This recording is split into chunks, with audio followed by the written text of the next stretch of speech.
Þá höldum við áfram með föstudagsþáttinn og til mín í sófan eru afturkomnar tvær konur, stúlka og kona, og það heita báðar Sigrún. Önnur þeirra starfar við Vísindaskóla unga fólksins, hinn nemandi. Velkomnar. Takk fyrir. Takk fyrir. Var ekkert mál að koma því að þú ættir eiginlega að vera í skólanum? Já, það var ekkert mál. Hún sótti mig bara upp í VFM, sko. Já, þú ert í Fab-labinu núna? Já, ég er í Fab-lab núna. Akkurat. Og þú ert í annað skipti, þú fórst líka í fyrra? Já. Af hverju? Vegna þess að mér var mjög gaman í fyrra. Já. Og svo voru líka vinir mínir núna væru til í að fara, eða fleiri vinir mínir voru til í að fara núna. Já. Og svo er þetta ekki það sama í fyrra, þetta er öðruvísi? Nei, þetta er öðruvísi. Akkurat. Sigrún, þú ert svona með, þú ert alltaf bak við tjöldin hérna. Já. Getur aðeins sagt okkur út af hvað það gengur og hvernig hann er, þessi vísindaskóli? Já, þessi vísindaskóli er þannig uppsettur, hann er sérst fyrir krakka á aldrinum 11 til 13 ára og þetta er byggt upp þannig að þetta eru 5 þemu og þetta er 4. árið sem við höldum vísindaskóla og við reynum að hafa þetta alltaf þannig að það er alltaf ný þemu, alltaf nýtt prógram á hverju ári.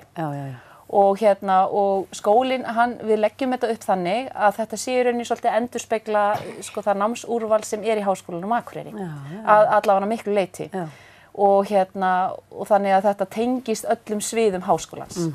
Nú erum við svo heppin og svo er það náttúrulega þannig líka að við höfum verið í góðu samstarfi við stofnanir út í samfélaginu. Þannig að við höfum líka náð að tengja þemun við stofnanir út í samfélaginu og núna erum við einmitt með frábært samstarf við Fab-lab smiðin upp í Verkmenntaskóla. Þannig að við erum með 1 Fab-lab þema núna. Svo erum við með skapandi hugsun þema. Það sem frábæri kennarar á miðstöð skólaþróunar, á kennslumiðstöð eru að sjá að kenna krökkunum hvernig hún getur komið hugsun í framkvæmd á skapandi hátt. Þau fá að gera tölvuleiki, þau fá að prófa alls konar tækni, leika, gera myndbönd, mjög skapandi og skemmtilegt. Svo erum við með lífríkið í bænum. Þar fá þau að prófa að vera alvöru vísindamenn úti úti í náttúrunni og eru að taka sýni, skoða pöddur, skoða blóm og eru að fara inn og skoða þetta í smásjá. Svo erum við með vísindi heima í eldhúsi út á götu og þá fá þau að gera alls konar eðlis- og efnafræði tilraunir, mjög flottar, sem þau geta meira að segja gert sjálf heima í eldhúsi og svo erum við með lögregluþema og í lögregluþemanu þá erum við líka í samstarfi við lögregluna á Akureyri og þá, af því að við erum náttúrulega komið með lögreglu svið upp í háskóla, lögreglubraut. Þannig að þá fá þau að prófa hvernig er að vera lögreglumaður. Fá að reyna á eigin skinni hvað það getur verið erfitt og það er margt sem þarf að uppfylla fyrir út lögreglumaður. Þannig að þau fá að fara í gegnum þrautir, prófa að hlaupa og stökkva og gera ýmislegt svona erfitt sem lögregla þarf að gera og svo fá þau að leysa sakamál. Og svo fara þau upp í lögreglustöð og fá að skoða lögreglustöðina hátt og lágt. Og þú ert búin að fara í lögreglustöðina, ekki? Já, og hvernig var? Það var mjög gaman. Fyrst var bara svona smá kynning á hvað maður þarf að gera til að ná að lögregluprófinu og það var bara svona kynning hvernig það væri og hvað maður væri að gera á lögreglunni. Og svo fengum við að prófa að reyna að gera smá parta í lögregluprófinu. Hvað gerði? Við fengum að gera hlaupapróf, við þurftum að hlaupa á einhverjum sérstökum tíma. Svo fengum við líka að gera langstökk þar sem var án atrennu. Þar sem við ættum bara að stökkva eins langt. Af hverju heldur að löggan þurfa að geta stokkið langt? Það getur verið mismunandi, ef það er að elta einhvern þá getur þau að stökkva yfir eitthvað. Við girðingu eða eitthvað? Já, við girðingu eitthvað. Nákvæmlega. Og gátu þið alveg krakkarnir, stokkið og hlaupið? Já, það gætu alveg nokkrir, Ég held að flestir náðu að hlaupa, gátu alveg einhverju stokkið. Þetta er náttúrulega fyrir fullorðið fólk, þannig að þið kannski fullorðna fólki hefur smá forskot, En líst þér vel á lögguna? Myndið þú vilja vera lögga? Já, ég geti alveg hugsað mér að vera lögregla, Og kannski sérstaklega eftir að hafa prófað þetta? Já. Hvernig var hann í fangelsinu?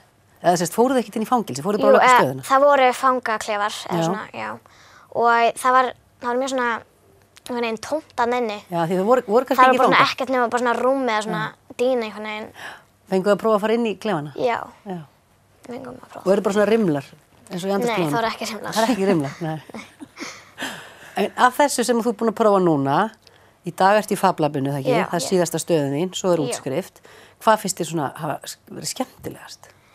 Mér finnst allt búin að vera mjög skemmtilegt, en ef ég þyrfti að velja þá myndi ég örugglega velja skapandi hugsun. Já. Mér finnst það mjög gaman eins og við fengum að prófa allt og við fengum meira svona að ráða. Eins og til dæmis, það var hann Björgvin sem var með Stundin okkar einu sinni. Já. Hann var með svona sketsaskrif, og við máttum svona velja á milli, svo var hægt að velja að vera í tölvuleikjum og búa til borð. Og hvað valdir þú? Ég valdi það sem var svolítið svona frjálst ef þú varst með svona hugmynd. Já. Þá gafstu farið þangað og fengið að gera hana. Já. Og ég og vinkonum mín gerðum borðspil. Já. Saman þar. Og þið voru með hugmynd að spilinu og svo bara gerðu þið það? Svo gerðum við það bara þar. Ok. Og nú eigið þið bara borðspilið? Já. En frábært. Þú ert búin að vera áður og myndu kannski fara aftur næsta ári? Já. Hefur aldur til? Já, þú ert. Já. Já. Ég mun örugglega að fara aftur á næsta ári. Já. Þetta er alveg frábært. Það er einmitt svo gaman að skuli segja þetta því þetta eru bestu meðmælin og við erum náttúrulega með þó nokkra nemendur og voru sérstaklega í fyrra sem voru búin að vera öll 3 árin, þannig að við vorum komið með svona kjarna og núna eru þó nokkur sem er búin að koma tvisar og eru bara spennt fyrir að koma í 3. skipti. Já. Og við erum bara alveg ofsalega glöð og mér langar að koma því sérstaklega framfæri. Við erum svo þakklátt fyrir í rauninni þessi skóli gæti aldrei gæti ekki gengið nema að samfélagi taki þátt í þessu með okkur. Þetta er í rauninni samfélagsverkefni. Já. Og við reynum að halda skólagjöldunum í lágmarki, þannig að skólinn sé fyrir alla. Akureyrarbær hefur verið að styrkja líka börn inn í skólan sem hefðu annars ekki tækifæri til að koma. Og svo erum við náttúrulega með máttastólpa út í samfélaginu sem hafa bara staðið styrk við bakið okkur allan tíman eins og Akureyrarbær, Norðurorka, Landsbankinn, svona stóri styrktaraðilar og fleiri, KEA og svo erum við með fjölmörg fyrirtæki og félagasamtök. Þau vita hver þau eru, bara sem eru að til dæmis að gefa mat fyrir krakkana því að þau fá heitan mat öll hádegin. Þannig að þau eru að gefa okkur mat og mörg félagasamtök sem eru líka að styrkja okkur. Þannig að þetta væri ekki hægt án þeirra. Og það voru 90 krakkar, er það ekki? Það eru 90 krakkar og það er gaman að segja frá því að þetta hefur verið þannig að það hafa jáfnvel verið fleiri strákar sem er svolítið öfugt við það hvernig það er í raunveruleikanum í háskólanum og við erum mjög ánægð með það að við náum að kalla strákana líka inn til okkar en núna er þetta þannig að það er eiginlega hnífjant en þó það eru tveimur fleiri strákar en þetta eru stelpur. Og þetta er komið til að vera, er það ekki? Ég held að við bara, það sé bara þannig. Þetta er 4. árið og við finnum fyrir auknum áhuga. Við vorum, núna var því miður þannig að við getum eiginlega ekki sett mikið fleiri svo þetta er byggt upp en 90 börn og við vorum núna, gátum því miður ekki annað öllum eftirspurnum, eða fyrirspurnum. En vonandi sækja þeir bara aftur að ári? Já.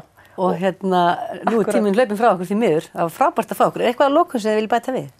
Já, það er náttúrulega útskrift hjá okkur á morgun. Já, og það er bara með pomp og prakt. Já, og hún Sigrún ætlar einmitt að vera kynni fyrir okkur og það er svona mín í háskólaútskrift. Þannig að það verður svona veisla hjá okkur á morgun svona uppgjör þar sem þau útskrifast með pomp og prakt. Klukkan 1 í háskólanum á morgun. Það verður ávörp og skemmtiatriði og pitsur. Sprengjusýning og þetta verður bara rosalega gaman. Það verður alvöru. Ertu nokkuð stressuð? Nei, ekki það. Þú þarft ekki að vera það. Þetta er alveg með þetta. Takk kærlega fyrir komuna Sigrún og Sigrún. Já, takk fyrir. Og svo höldum við áfram handan við auglýsingarnar.